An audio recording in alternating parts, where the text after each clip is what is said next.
At 0412 Galactic Standard, Admiral Vreshkaran jammed every human transmission in the Corvus sector.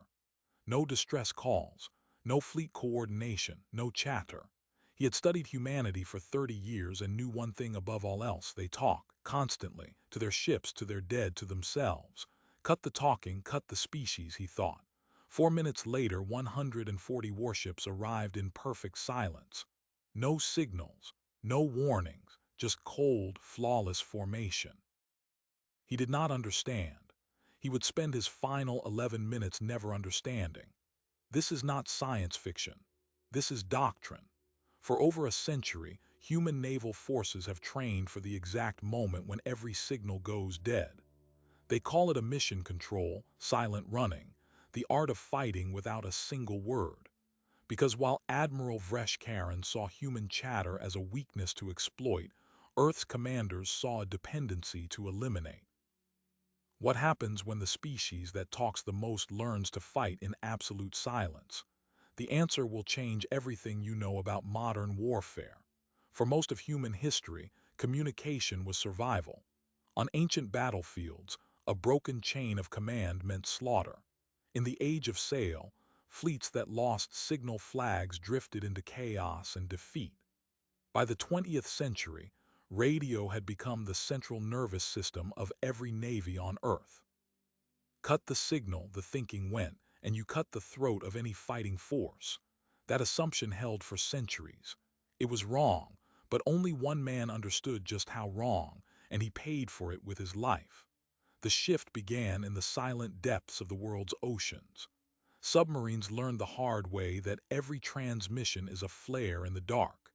In World War I, hydrophones could detect a U-boat's propeller noise from miles away. A single radio burst, even for routine traffic, gave Allied hunters a location to swarm. By World War II, the cat-and-mouse game had evolved into doctrine, a mission control. Run silent, run deep, make no sound. The Japanese supercarrier Shinano sank in 1944 because the USS Archerfish glided through the night at 5 knots, silent as a corpse, firing 6 torpedoes from 1,500 yards. The Shinano never knew it was there until the hull buckled. But silent running was a tactic for lone hunters. No one believed a full fleet could coordinate without constant chatter. Modern carrier strike groups, surface action groups, entire armadas, they all pulsed with data links, encrypted voice nets, real-time positional updates. Command and control was a fire hose of information, and Earth's navies drank from it constantly. Then came the Second Belt War. In the debris fields between Mars and Jupiter, humanity learned what happens when a technologically superior enemy reads your mail. The Proxima insurgency didn't just intercept human communications, they jammed them, spoofed them, turned fleet coordination into a hall of mirrors. In the Battle of Vesta Station, 17 Earth ships were lost in under an hour. After-action analysis revealed the horrifying truth. Crews had been perfectly capable of fighting back, but they had no plan. Without orders, they froze. Ships drifted, waiting for a command that never came. The screams over emergency channels were the last thing most of them ever heard. Naval Command was stunned. They had built the most advanced communications network in history, and it had become a single point of failure. So a quiet, radical project was launched. Its official name was Special Contingency Directive 7, but the crews called it the Silence Doctrine. The proposition was simple. If communications can be taken away, then prepare for every ship to fight alone and together at the same time.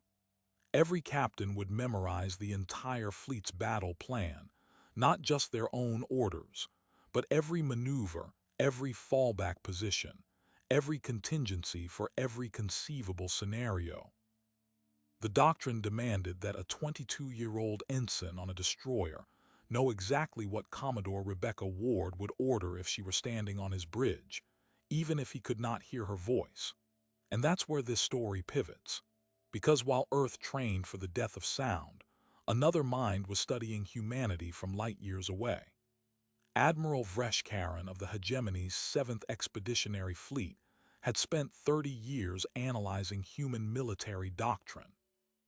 He had pored over every battle recording, every captured after-action report, every intercepted video feed of human crews jabbering across the void. His conclusion was ironclad. Humans were the noisiest species in the known galaxy. They talked to their ships, their drones, their dead. Their command nets were a torrent of speech. Vreshkaran was a master of signals warfare, and he saw that torrent as a blade to be turned against its wielders. On the night of the Corvus operation, he addressed his bridge crew with supreme confidence. He told them that they would jam every frequency at 0412 Galactic Standard, and within the hour, the human colonies would beg for terms. He had arranged his fleet in a standard blockade formation, a hammer poised above a nail. His intelligence indicated a response force of at most 80 Earth ships, and only if they could coordinate. Without comms, they would be scattered, confused, paralyzed. Just like Vesta Station, just like every other species that had ever tried to coordinate a defense against hegemony jamming arrays. The clock hit 0412. Every human transmission in the Corvus sector went silent. Distress channels, fleet coordination nets, civilian traffic, dead air across the entire electromagnetic spectrum. On Vreshkaran's flagship, the tactical display went quiet. No signals, no chatter. He leaned back in his command cradle and smiled. The silence was his weapon. And then, 11 minutes later, he learned that silence had been humanity's weapon all along. 140 Earth warships materialized on the scopes, converging from 3 different vectors, executing a synchronized envelopment maneuver that no signal had ordered. Each ship knew exactly where to be, because every single captain had rehearsed this exact scenario in simulators 200 times. They had done it in the dark, in radio silence, as a reflex. Vreshkaran had cut the talking. He had removed the only thing slowing them down. The last thing he ever saw was the complete and utter absence of confusion. The hegemony flagship shattered before anyone aboard could process what they were seeing. 140 Earth warships, none of them transmitting so much as a whisper, had completed a triple envelopment maneuver in perfect synchronization. Vreshkaran's tactical officer reported incoming torpedoes from 17 vectors, but by then the hull was already rupturing. The admiral never gave a final order. He sat frozen in his command cradle, staring at the display, muttering the same phrase over and over until the oxygen bled out of the compartment. No signals, no signals, no signals.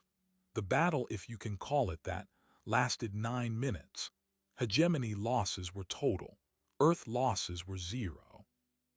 The Corvus sector, which Vreshkaran had intended to annex as a trophy, became the site of the most lopsided naval engagement in galactic history. But while the Hegemony High Command scrambled to understand how their master strategist had been so thoroughly humiliated, Earth was already cataloging the victory as something much more significant than a battlefield triumph. They called it a proof of concept. To understand what that means, we need to go back. Not to the immediate lead-up, but to a classroom at the Earth Naval Academy 26 years ago. A 19-year-old cadet named Rebecca Ward sat in a required course called Advanced Contingency Protocols, and she was failing. Not because she lacked ability, her tactical scores were exceptional, but because the instructor kept asking an impossible question. What would you do if every communication channel failed simultaneously and you had no access to fleet command?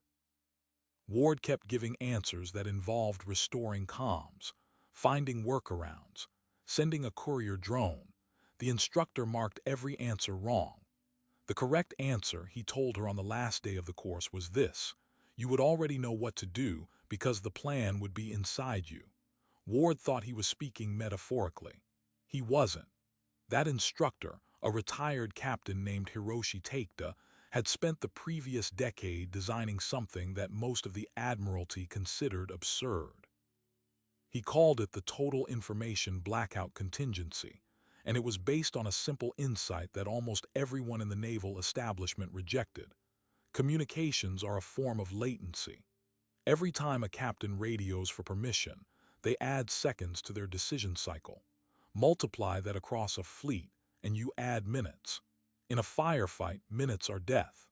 Take argued that if you could train crews to operate without comms, they would actually be faster than any fleet that relied on them. The High Command shelved the idea, not because it was wrong, but because it was politically impossible. Admirals don't rise to their positions by making their own role obsolete. A fleet that doesn't need command is a fleet that doesn't need admirals. Takeda's proposal was buried in a file directory so deep that only 3 people knew it existed, and he was ordered to stop discussing it. But then Vesta Station happened. 17 ships lost in an hour because crews waited for orders that never came. That disaster gave Takeda's idea a second life. A new generation of officers, including a young lieutenant commander named Rebecca Ward, was tasked with building the doctrine he had sketched. They called it Special Contingency Directive 7. The crews who would eventually fly it gave it a better name, the Silence Doctrine. The principle was straightforward. Every ship in the fleet would carry a tactical matrix, a branching decision tree covering every possible engagement scenario. The matrix was so comprehensive that it filled 3,000 pages in its initial draft, and by the time it was operational, it had been condensed into a set of neural training modules that crew members absorbed through months of simulation. The key innovation was this: the matrix wasn't just a list of orders, it was a shared mental model. Every captain learned not just their own role, but the roles of every other ship in formation. When comms went dead, they didn't need to ask what the flagship was doing. They knew. They had rehearsed it 200 times. But here's the part that even most Earth personnel don't know. The Silence Doctrine wasn't just a defensive measure. It was a trap. Takeda's original file, the one buried in 1988, had a subtitle that his superiors never read: Offensive Application of Forced Signal Silence. He had argued that if an enemy could be induced to jam fleet communications, they would unwittingly activate the fleet's optimal combat configuration. In other words, the worst thing you could do to an Earth fleet was cut their comms. It would make them faster, more lethal, and completely unpredictable. By 40 years ago, Earth Naval Command had not only accepted this premise, they had institutionalized it. Quietly, through back-channel intelligence postures and carefully planted doctrinal documents, they let it be known that they considered jamming their greatest vulnerability. They leaked after-action reports emphasizing communications paralysis. They fed disinformation that made Earth look desperate to protect their data links. They were not hiding a weakness. They were advertising one. And the hegemony, with their vaunted signals warfare capability, took the bait like a starving fish. Admiral Vreshkarin was never a threat. He was a target. Earth had been waiting for someone exactly like him. This is the pivot that reframes everything you have seen so far. The battle at Corvus was not a desperate defense. It was an execution. Commodore Rebecca Ward, now in command of the 140-ship response force, had been drilling this exact scenario since she was 19. When the jamming hit, she didn't panic. She didn't even communicate. She simply closed her eyes for 3 seconds, visualized the matrix, and executed. Every captain in her fleet did the same. The formation that materialized on Vreshkarin's scopes was not improvised. It had been choreographed before he was born. The hegemony's surrender negotiations began 3 days later, but Earth wasn't interested in territory. They wanted something else entirely. In the formal terms of surrender, Article 7, the article that caused hegemony diplomats to walk out of the room twice, read as follows: the hegemony acknowledges that its jamming array provided essential tactical advantage to Earth naval forces and agrees to maintain full operational readiness of said array for future joint exercises. Earth was demanding that the enemy keep the weapon that had just destroyed them, so that Earth could use it again, on purpose. That is where the story moves from tactical genius to something much stranger and more troubling. A 40-year conspiracy to provoke exactly this outcome. A conspiracy that involved not just naval command but civilian intelligence agencies, diplomatic corps, and the highest levels of government. And at the center of that conspiracy, locked inside a sealed archive that even most admirals cannot access, is a single document. Its title, Operation Forced Silence Strategic Expectation, the Hegemony. It was written before Rebecca Ward was born. It predicted Vreshkarin's tactics to the letter, and it contains a final paragraph that, if it ever became public, would change humanity's relationship with the rest of the galaxy forever. That paragraph begins with a line so cold that even Ward, who has read it 100 times, still finds her breath catching. We should thank them when they jam us, and we should mean it. That line was written by a man named Hiroshi Takeda, the same instructor who taught Rebecca Ward at the Academy, 47 years before the Battle of Corvus. He was 32 years old when he drafted the first version of Operation Forced Silence, and he did it in a basement office that didn't even have a window. The document was classified above top secret, and for good reason. It proposed something that, at the time, would have been called insane. That Earth should deliberately project communications vulnerability to lure a hostile power into attacking, and then destroy them with a protocol that required no communications at all. Takeda didn't just predict Vreshkarin. He predicted the entire species. He had studied the hegemony for 15 years before they even knew humans existed. He identified their cultural obsession with electronic warfare, their doctrinal belief that information control was the ultimate weapon, and their fatal flaw. They couldn't imagine an enemy that didn't need to talk. The document ran 400 pages. The first 300 were a psychological profile of hegemony command culture so accurate that, when it was declassified for select eyes 30 years later, Rebecca Ward would say it felt like reading the script of a play that hadn't been performed yet. Takeda described the exact type of admiral who would rise to lead a jammer fleet: overconfident, technically brilliant, strategically blind. He predicted that this admiral would deploy jamming without a secondary attack, because he would be so certain of its paralytic effect that he wouldn't think he needed one. He predicted the jamming would be total spectrum, because the hegemony believed in overwhelming force in the electromagnetic domain. And he predicted that the admiral would spend his final minutes frozen in disbelief, because the idea of a silent fleet would not just defeat him tactically, it would shatter his worldview. But the last 100 pages were something else entirely. They didn't just describe a battle plan. They described a strategic posture that Earth should adopt for the next century, a posture of deliberate opacity. Takeda argued that humanity's greatest vulnerability was not its noise, but its predictability. Other species could read us because we were constantly broadcasting our intentions. Every diplomatic cable, every fleet maneuver, every public speech, it all created a pattern that an intelligent adversary could model. The solution, he wrote, was not to hide better. It was to become unreadable, to train ourselves to function so perfectly without external communication that we could vanish into a black box at will. The jamming trap was just the first test.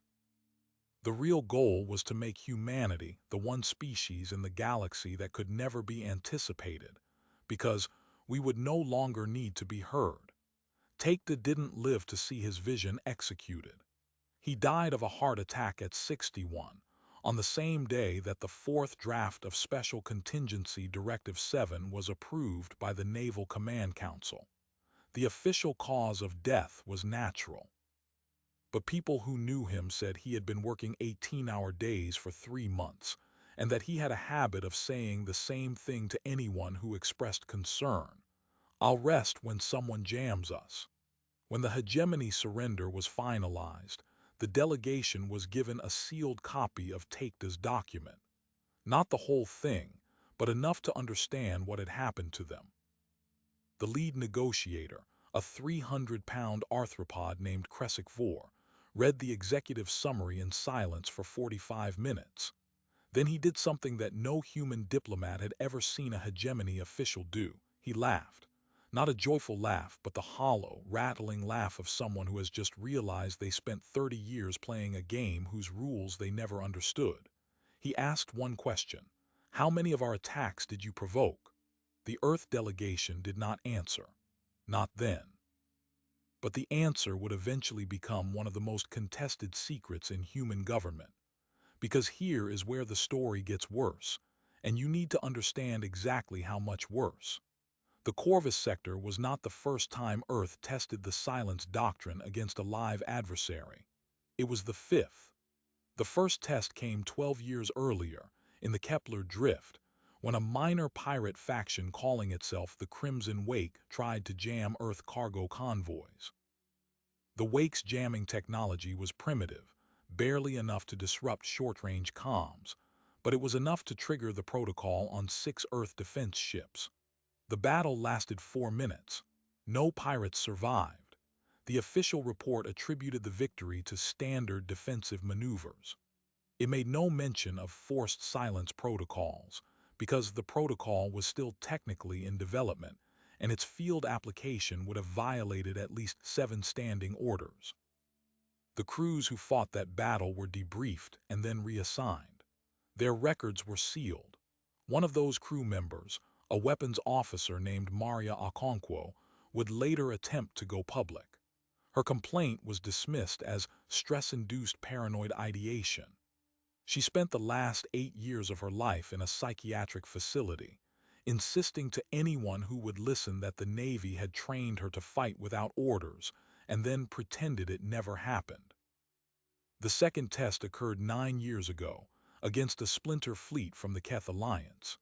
The Keth were not enemies, they were neutral trading partners, but they were also notorious for what Earth intelligence called aggressive signal mapping, a practice of flooding Allied ships with non-hostile interrogation pulses to build electromagnetic profiles. To Takeda's planners, this was an opportunity. If the Keth could be provoked into escalating their mapping into active jamming, the silence response could be tested in a politically deniable context, a misunderstanding with a non-aligned power. The provocation was subtle. Earth ships began emitting patterns that, when analyzed, appeared to contain exploitable comms vulnerabilities. The Keth took the bait. On the night of the test, 12 Earth ships went silent and executed a coordinated strike on the Keth jamming platforms, disabling them before any actual war could begin. The Keth government protested, but Earth's diplomats blamed the incident on automated defense protocols. The Keth backed down. They had no idea they had just served as test subjects.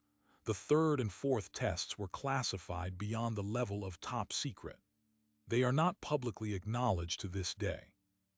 What we know comes from a single whistleblower, a retired signals intelligence analyst named David Core, who died of a sudden and suspicious stroke 3 weeks after granting an anonymous interview to a small independent news outlet. Core claimed that the third test involved a human colony that had declared independence and was considering severing its data links with Earth. The colony's nascent defense force was developing jamming countermeasures. Earth deployed a quiet task force. The colony's comms were disrupted by unidentified interference, and the silence protocol was activated. The task force boarded the colony's command center within 12 minutes of the jamming start. The colony agreed to rejoin Earth's network. No casualties, Core said, but the psychological effect was profound. The colonists had been made to feel, in his words, like God had reached down and turned off their voices. The fourth test, according to Core, was the most disturbing. It targeted no adversary at all. It was a simulation conducted on live ships, with live crews in deep interstellar space, entirely under Earth's own control. A battle group was told they were participating in a routine exercise. Midway through, Command triggered a communications blackout and fed them a false threat, an incoming alien jamming attack. The crews, believing the scenario to be real, executed the silence doctrine with lethal intent. They launched simulated torpedoes at simulated targets, but the simulation was so realistic that several commanding officers later reported being unsure whether they had actually fired.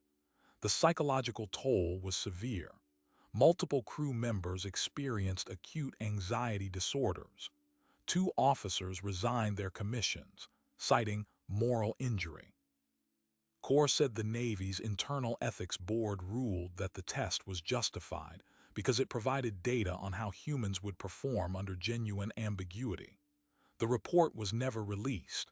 When Corps was asked, in that final interview, what he thought the ultimate goal was, he said something that still echoes through the small community of people who study these events. They're not preparing for a war. They're preparing for a universe where no one can trust what humanity will do next. And they think that's a good thing. The hegemony's formal surrender ceremony took place 6 weeks after the Battle of Corvus. By then, the silence doctrine was no longer a secret within the corridors of galactic power. Word had spread. Every species with an intelligence service had obtained fragments of the story. The reaction was not uniform. The pacifist species, the ones who had never known real war, were horrified. They saw in Earth's strategy a kind of calculated deception that struck at the foundation of interstellar trust. How can you negotiate with a species that can function perfectly without communication? How can you read their intentions if they can vanish into silence at will? The Tekel Consensus, a block of 7 peaceful species who had been among humanity's earliest allies, issued a formal statement calling the doctrine a profound and dangerous departure from transparent galactic diplomacy. They demanded access to the full operational history of the silence doctrine. Earth refused, but not every species was horrified. Some were fascinated, some were envious. And one species, the one that had spent centuries as the galaxy's only violent outlier, saw something they had been waiting for. The VAR Empire. We heard about them in an earlier presentation, the warriors, the so-called Death World species, the only other race in the Republic that understood war as a constant. Their delegate, Axion, had been present at the human induction ceremony, and he had watched with growing respect as John Smith described Earth's bloody history. But that was a diplomatic performance. The real VAR response to the silence doctrine was something far more significant. They saw in it a mirror. For centuries, the VAR had been trying to teach the galaxy that their aggression was not mindless, that it was purposeful, strategic, and restrained by intricate internal codes. The galaxy never believed them. Now here was humanity, a species that had done something the VAR had never accomplished. They had used their own violence as bait, and they had done it so quietly that no one saw it coming. Within months of Corvus, back-channel communications between VAR and Earth Naval Command began. The VAR wanted to know how the silence doctrine worked, not because they feared it, but because they wanted to learn from it. Axion himself, now elevated to a senior diplomatic role, sent a personal message to Rebecca Ward. It read in its entirety, "You did to them what we have been trying to do for 800 years. You made them understand that silence is not weakness. We would like to understand as well. This alliance, if it can be called that, has not been publicly acknowledged by either government, but the signals are there for anyone who can read them." Joint VAR human military exercises have increased by 400% in the last decade. Human heavy cruisers have been observed operating in VAR training formations, and in a quiet, unpublished addendum to the hegemony surrender terms, the hegemony jamming array that Vreshkaran used at Corvus has been relocated to a system that the VAR and humans administer jointly. The array is still operational. it is still fully capable of jamming every human signal in a sector. And according to the terms of the agreement, it is to remain so in perpetuity, maintained at combat readiness by a rotating crew of VAR and human technicians. Vreshkaren's weapon has become a training tool, a permanent installation designed to let Earth's fleets practice the thing they do best, fighting in the dark without a word against an enemy who thinks they have already won. And yet, not everyone in Earth's command structure is celebrating. Because while the Silence Doctrine proved its lethal effectiveness at Corvus, and while it has reshaped humanity's standing in the galaxy, it also produced something its creators never fully accounted for. A generation of officers who have been trained to act without authority, to trust their own judgment over any chain of command. That generation is now rising to positions of power, and they have questions.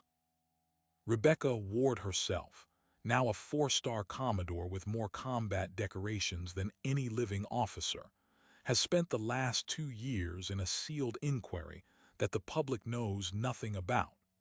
The inquiry is not about whether the Silence Doctrine worked. It is about whether the Silence Doctrine has set something in motion that its creators can no longer control. Because the doctrine's final assumption, the one Taekta wrote in his basement 47 years ago and never revisited, was that the people executing it would always use it wisely, that they would never question when silence should end. And that assumption, as the next few years will reveal, may prove to be the most dangerous miscalculation of all. The sealed inquiry into Commodore Rebecca Ward concluded on a Tuesday morning, in a windowless chamber 300 meters below the Naval Command headquarters in Geneva. Ward had spent 47 hours giving testimony. The panel of 5 admirals asked her 512 questions. She answered every one of them. When they asked her, at the very end, whether she believed the Silence Doctrine had made humanity safer, she told them the truth. The answer was no. Not because the doctrine had failed, because it had succeeded so completely that the people who executed it no longer wanted to stop. Ward described a pattern she had been tracking for 7 years. Officers who had trained under the Silence Doctrine were not just comfortable with communications blackouts, they preferred them. In after-action reports, they rated silent operations as cleaner, more efficient, less politically complicated. They had internalized the idea that talking was a liability, not just tactically but culturally. Ward had spoken to captains who admitted off the record that they found peacetime fleet coordination frustrating. Too much chatter, too many approvals. One lieutenant commander had told her in a moment of unguarded candor, "When the comms are down, I feel like I'm finally allowed to do my job." This was not a handful of rogue voices.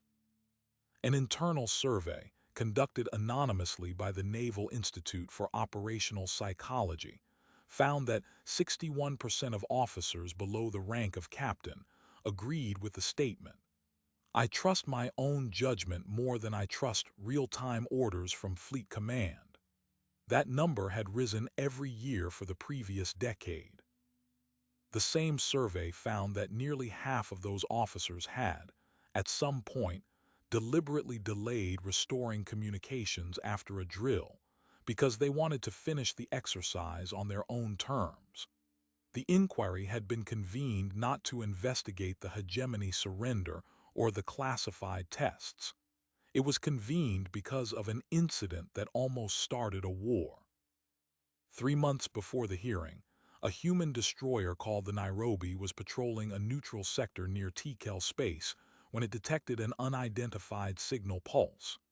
The pulse was harmless, a standard deep space survey ping from a Tekel research vessel.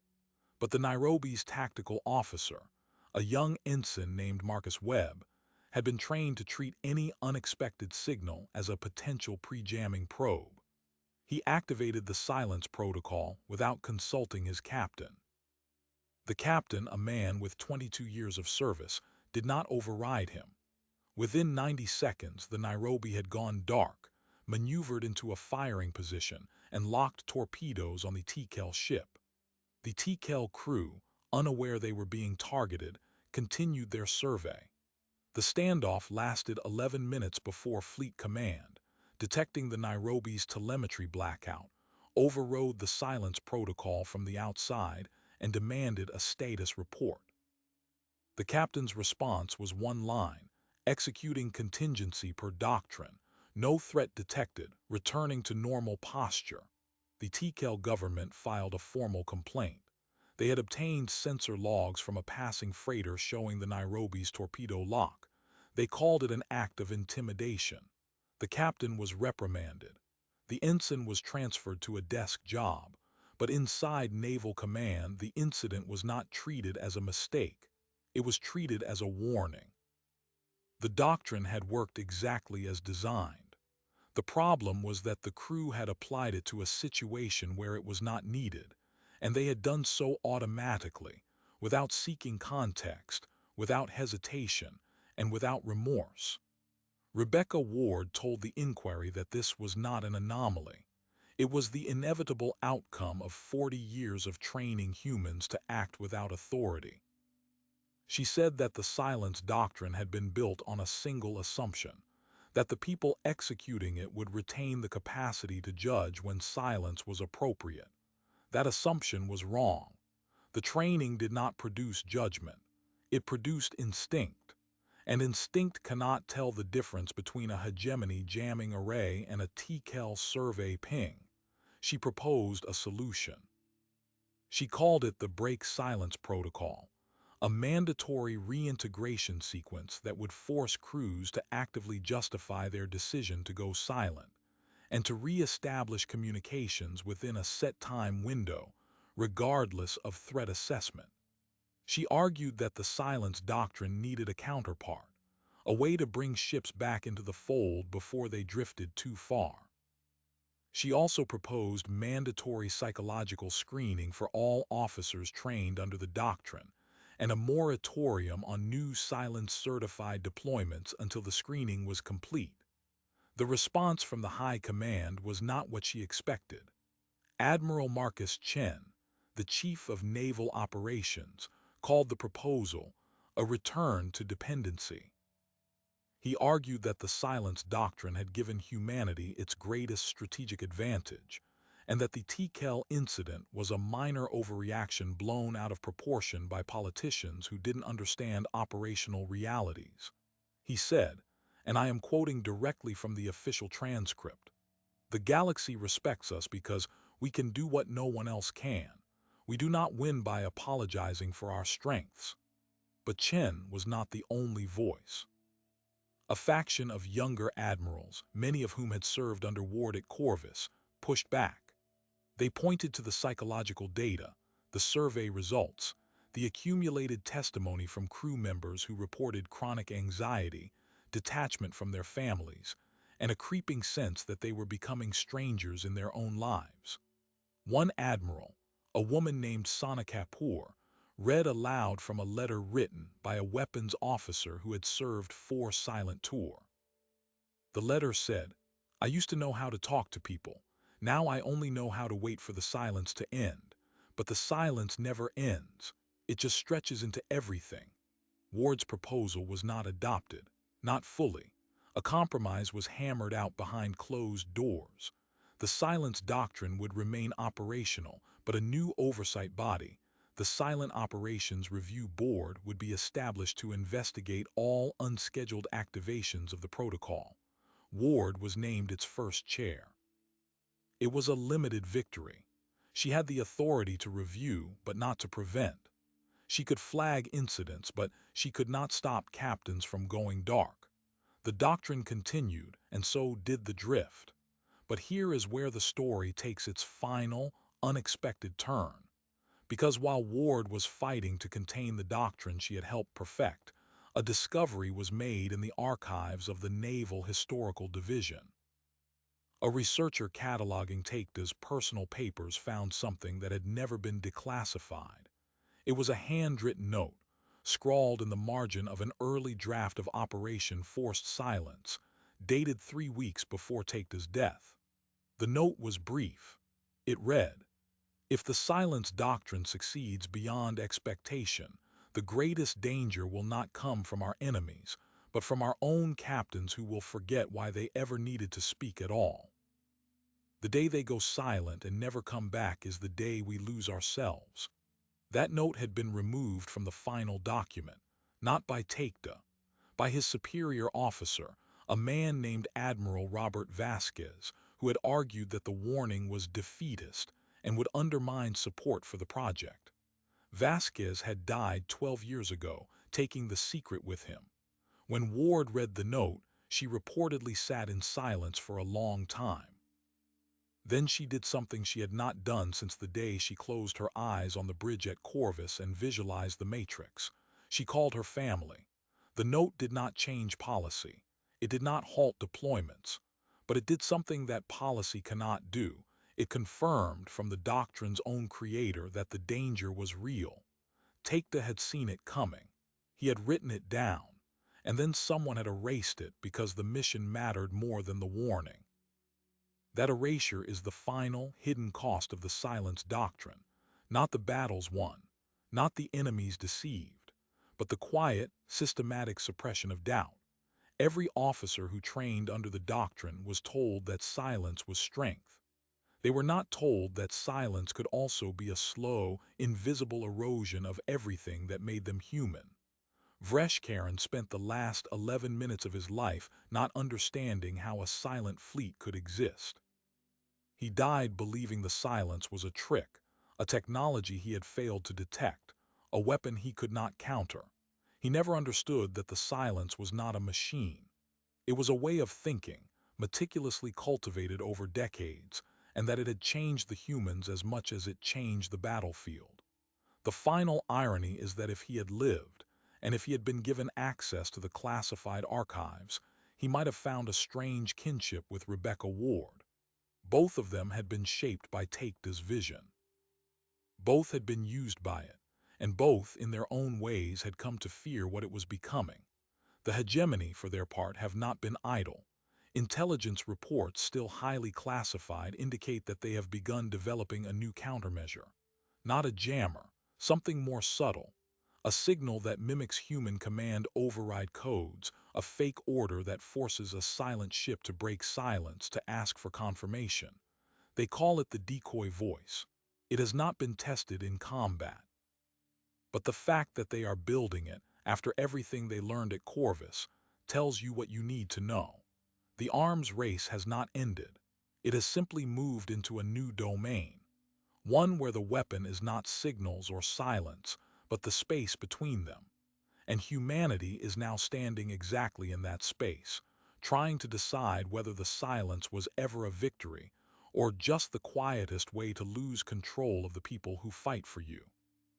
Here, at the end of everything, we are left with a question that no admiral and no inquiry can fully answer. The silence doctrine was built to win wars, and it did. It shattered the hegemony, realigned galactic politics, and proved that humanity could become something unpredictable and untouchable. But every weapon eventually turns back on its wielder, and silence is no exception. The quiet that protected Earth's fleets also seeped into the minds of the people who served on them. It became a habit, then a preference, then an identity. Some officers now describe peacetime chatter as noise, interference, something to be endured until the next blackout. They are not broken.